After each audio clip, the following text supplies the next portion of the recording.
du ha på deg den?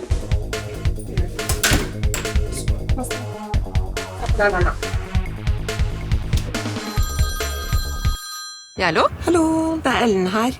Mammaen til Ina. Ina vil ikke på skolen I dag, så jeg kan ikke tvinge henne. Jeg synes det ganske viktig at Ine kommer på skolen. Nå det på starten av et semester.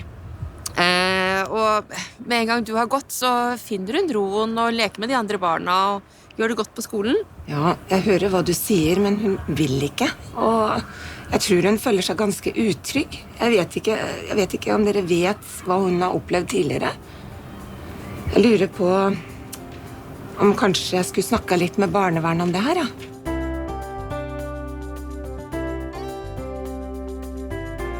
Mange fosterforeldre opplever nok det at barna fungerer godt hjemme, men at de strever mer på andre arenaer, som skole eller barnehage eller sosiale arenaer som fotball for eksempel.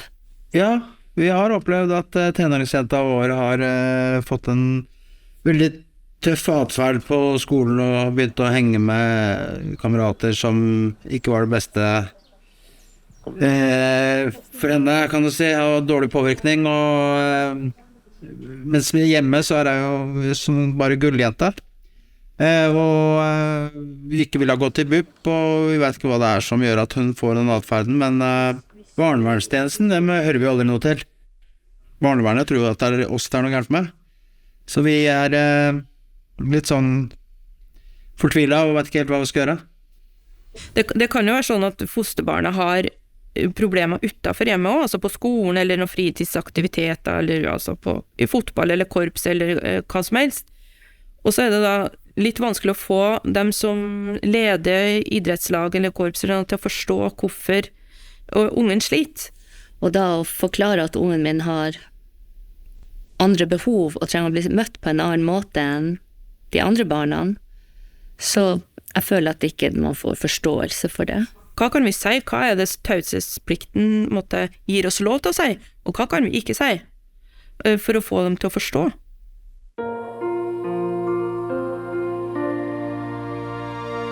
Fosterforeldre den viktigste parten I samarbeidet rundt barnet, og derfor så det viktig at de også streber etter å være en profesjonell samarbeidspartner. Fosterhjemsplasseringer kjennetegnes av at det veldig mange samarbeidsinstanser som skal ivareta barnet.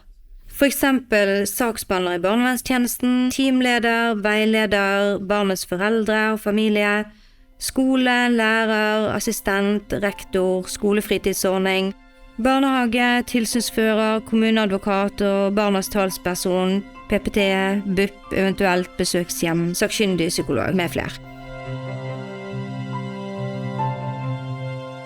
Når det flere ulike tjenester og tverrfaglighet rundt et barn, så kan det være hensiktsmessig å opprette en ansvarsgruppe.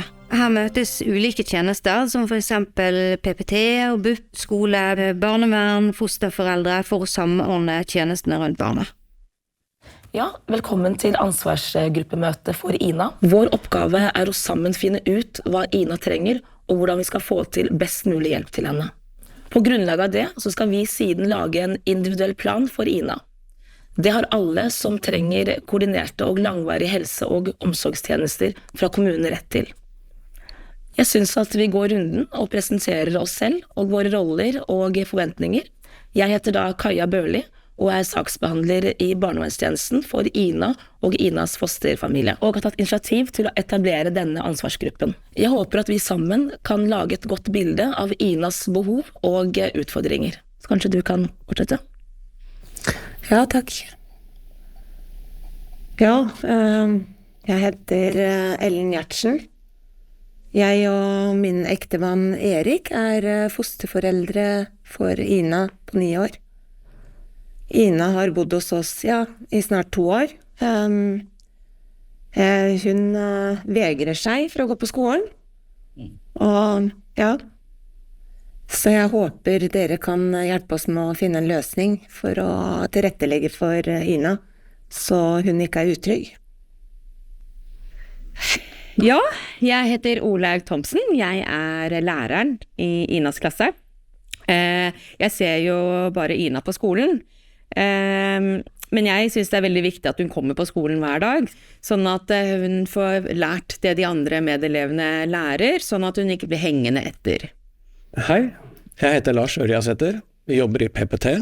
Det er pedagogisk-psykologisk tjeneste, som hjelper barn og unge i barnehage og skole når de trenger spesiell oppfølging, med tanke på lærevansker og atferdsproblemer.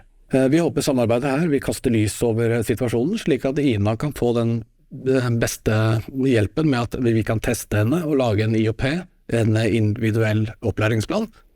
At Ina kan bli godt forberedt på skolen, og at du klarer å følge med rett og slett.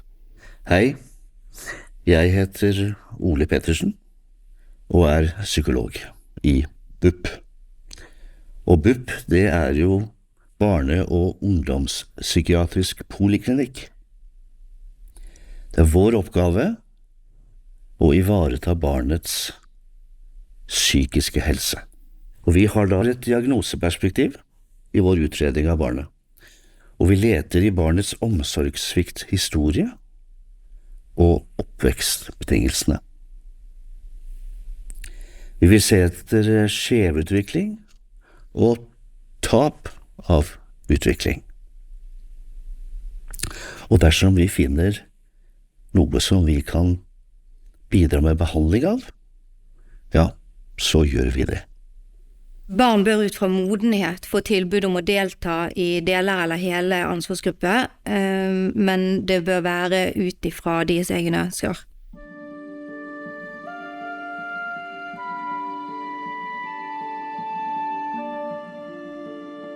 Noen fosterforeldre kan være redde for å si for mye, og så kan de kjenne på at fagfolkene ikke stoler på de vurderingene som fosterhjemmet gjør, eller at de opplever at barnevernet eller andre fagfolk tenker at de sykeliggjør barnet, og det kan være vanskelig for fosterforeldre i en sånn type gruppe. Vi opplever ofte at fosterforeldre kan være litt overbeskyttende, og kanskje overdrive litt også. Flere fosterforeldre opplever nok også at deres innspill ikke blir tatt på alvor. Det virker ikke som de vil høre på meg. Vi som håndterer barnet hver eneste dag, kjenner jo barnet best. På den annen side så kan fagfolkene også være uenige med fosterforeldrene eller de andre deltakerne i gruppen om hvorfor barnet strever.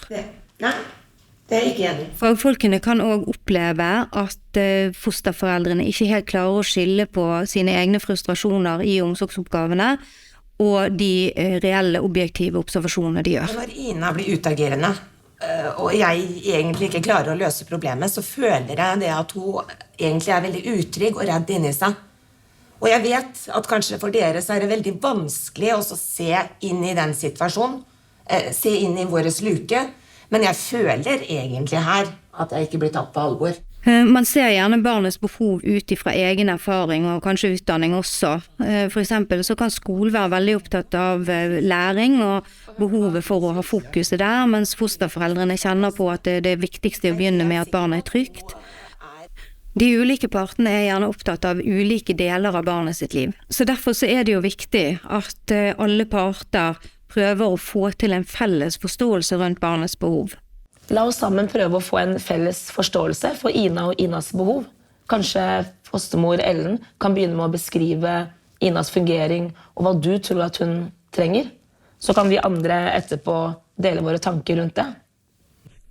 Ja, Ina er jo ganske harmonisk hjemme og får til mange bra ting. Men det å få henne på skolen har blitt et ganske stort problem. Da blir hun jo utagerende, sint, kaster tingen, skriker. Ja, det er vanskelig, for å si det sånn. Og så vet jeg ikke helt om jeg kan presse henne. Og med tanke på, ja, taushetsplikten, så er jeg litt usikker på hva jeg kan si. Når det gjelder samarbeidet mellom skole og barnehage, så skal ikke taushetsplikten stå i veien for at de får den informasjonen de trenger, for å kunne forstå barnet og gjøre gode tilpasninger til barnets behov. Det er det vi i barnevernstjenesten som avgjør hvilken informasjon som skal deles. Så jeg kan fortelle her at Ina opplevde mye utrygghet i sin biologiske familie før hun ble plassert i fosterhjem. Det var rus og mye trafikk i hjemmet, fremmede, fester, bråk. Og Ina ble overlatt helt til seg selv, midt oppi alt dette kaoset. Takk skal du ha. Det er jo for så vidt vanlig at barn som opplever slik omsorgssvikt kan bli veldig usikre på fremmede, ikke sant? Samtidig så er det slik at mange barn, også de som ikke har opplevd slike opplevelser, at de også i perioder blir protesterende på grunn av den usikkerheten de føler ved overganger.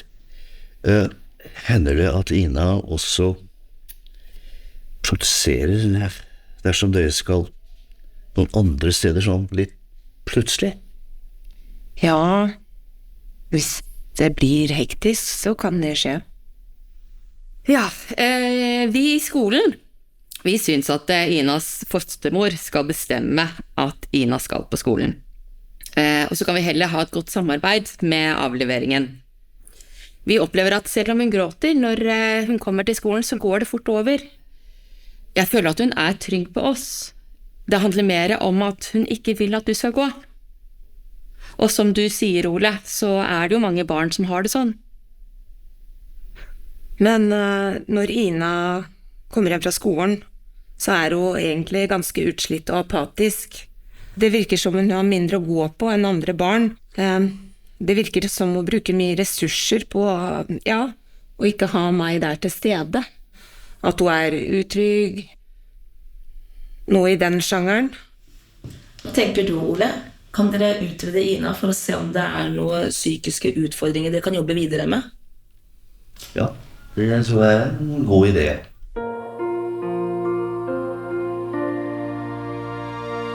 Et barn med sammensatte utfordringer vil kreve mer av samarbeidet, så tette relasjoner og et godt samarbeidsklima blir veldig viktig. Det er for å få best mulig hjelp og flerfaglig blikk inn på barnet sine behov.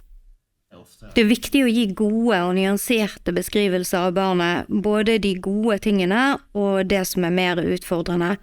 For å få til dette her, så er det viktig at fosterforeldrene klarer å holde seg rolige, sånn at man kan skille på hva det er som er barnets utfordringer, og hva det er som ligger til omsorgsoppgaven. Det kan være litt vanskelig av og til, men de andre i gruppen kan jo selvfølgelig hjelpe fosterforeldrene med å gi støtte og anerkjennelse. Jeg må jo innrømme at jeg blir ganske stresset når Ina er utagerende. Og så fortvilet. Også med tanke på, egentlig det jeg har lært i henhold til traumebevisst omsorg. Og at fortiden preger henne, det er det jo. Så da er det jo veldig fint at dere med fagkunnskapen deres kan hjelpe oss, eller meg. Som fosterforeldre så er det viktig å forsøke å ha en åpen og ydmyk tilnærming til samarbeidet.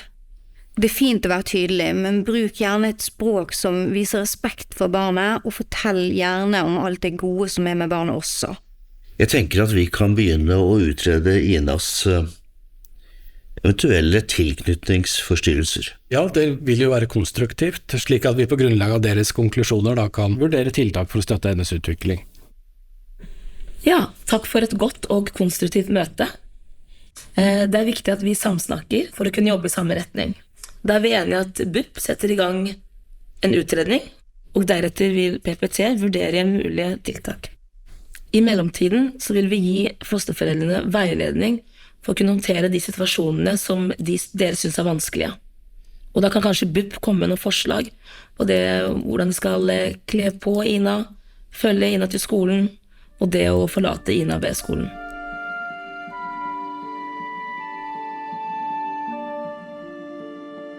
Jeg tenker at mye av det ansvaret blir lagt over på oss som fosterforeldre, og drive det fremover. I ansvarsgruppa så føler jeg det at det er mange ord, det er mange lovnader, det høres fint og flott ut, og de skal jobbe med sine, og jeg skal jobbe med mitt da. Og så føler jeg at liksom, til neste ansvarsgruppe så har det egentlig ikke skjedd.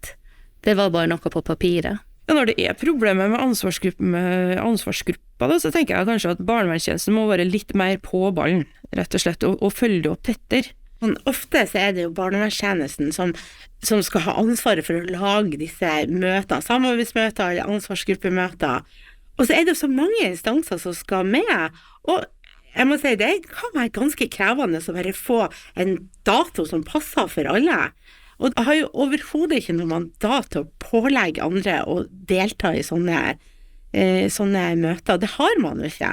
Og dette kan medføre at det både blir forsinkelser og utsettelser på ting. For eksempel, BUP ønsker gjerne at PPT skal gjøre sine utredninger, mens PPT ønsker å vente til BUP er ferdig med sine. Nøkkelen er jo at i et sånt møte så blir vi enige om hvem som har ansvar for hvilke oppgaver. I etterkant kan det være greit med et skriftlig referat, der det også står hvem som skal gjøre hva og når.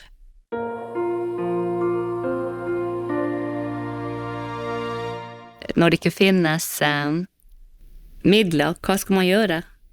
Økonomi skal aldri være grunn til at barnet ikke får de tiltakene de har behov for etter helse- og livsmestring. Kontakt da gjerne Fosterhjemsforeningen sin rådgivningstjeneste for veiledning og råd, og så går det an å ta kontakt med barnevernstjenesten og prøve å komme til en felles enighet. Kan vi få et møte med deg? Hvis ikke det går, så kan man ta kontakt med statsforvalteren, så kan de se på situasjonen og vurdere rettighetene til barnet. Og hva gjør man bare hvis ting tar alt for lang tid, og det går for tregt? Dersom du opplever at det går for sent, så er det lurt å ta kontakt med barnevernstjenesten og formidle at du opplever at barnet ikke får det du trenger.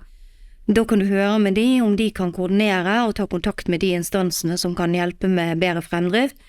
Og så kan det være lurt å spørre om du som fosterforelder kan gjøre noe for å bidra til fremdrift.